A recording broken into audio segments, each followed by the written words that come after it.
Let's go back to the Cook Neon Hotline. Tom Kreager joins us. I'm not going to make any political comments here at all. Tom Kreager joins us on the Cook Neon Hotline. Craig, big win tonight for Smyrna Bulldogs in the game that you covered, but it was a four-quarter battle, wasn't it? It was. Riverdale drove down inside the, I think they were pretty much inside the red zone there late, and Smyrna made a big fourth down stop and preserved a 21-14 win. And we've got Oakland 6-0, and Blackman and Smyrna are 5-1 heading into the last week of the regular season.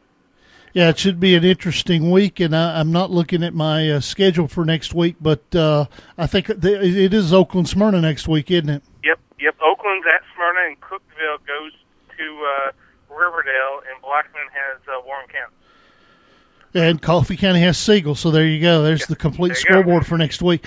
Should be interesting games because all of those are going to affect playoff position, aren't they?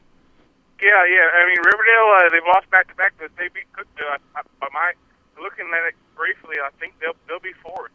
So they'll have a home game, and there's something to play for if you're at Riverdale, even though you've lost back-to-back games. And Oakland wins; they win the region outright, and the Smyrna wins. That's when we got to go back to the TSLA tiebreakers and start looking at it because they both would have beaten each other up and would have identical overall records. So we'd have to go back and look at the different scenarios.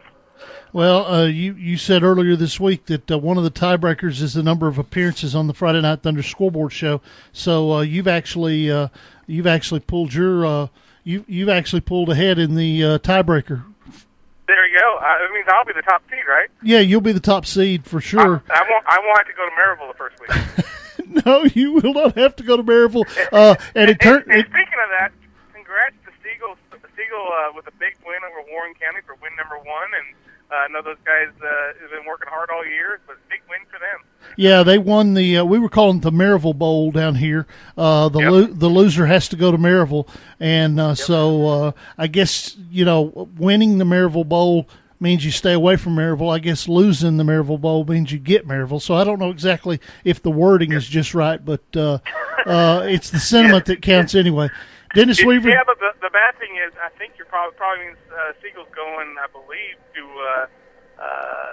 they're a good chance. Unless depending on what they do with Coffee, if they lose Coffee, they'll be going to Science Hill. Yeah, well, we'll have to see about that. It's going to be one of those things where somebody's going to be battling for their life right there. Dennis Weaver, Josh Peterson talking to Tom Kreager on the Friday Night Thunder Scoreboard Show. And Kreager talking a little bit about the potential tiebreakers that may come into play if Smyrna can get Oakland next week. I mean, let's just talk about that one. I mean, how do you see that playing out? Can Smyrna get that win? Oakland's pretty tough. Well, I think right now it's a pick'em game. When you look at the game with, Oakland was 7-6 into the fourth quarter with Cookeville, so you got to think that's a pick'em game right now. I think here's the thing with Smyrna. They've been kind of thin at skill players. People get hurt, and Dagan Fulton, he went down with perhaps an MCL sprain. Don't know how bad it'll be for him. And that's their backup running back and a starting defensive end / linebacker for him. So it's getting thinner for him. And then looked like Casey Perkins, their big running back, looked like he had some severe dehydration after the game when they were walking in the parking lot just a little bit ago. So they're definitely beat up, but they just keep finding ways to win. All right. Craig, we need to go and get to a break. We appreciate you as always. We'll talk to you next week in the pregame show, okay? All right, guys. We'll see you. All right. We need to take a break. It is the Friday Night Thunder Scoreboard Show.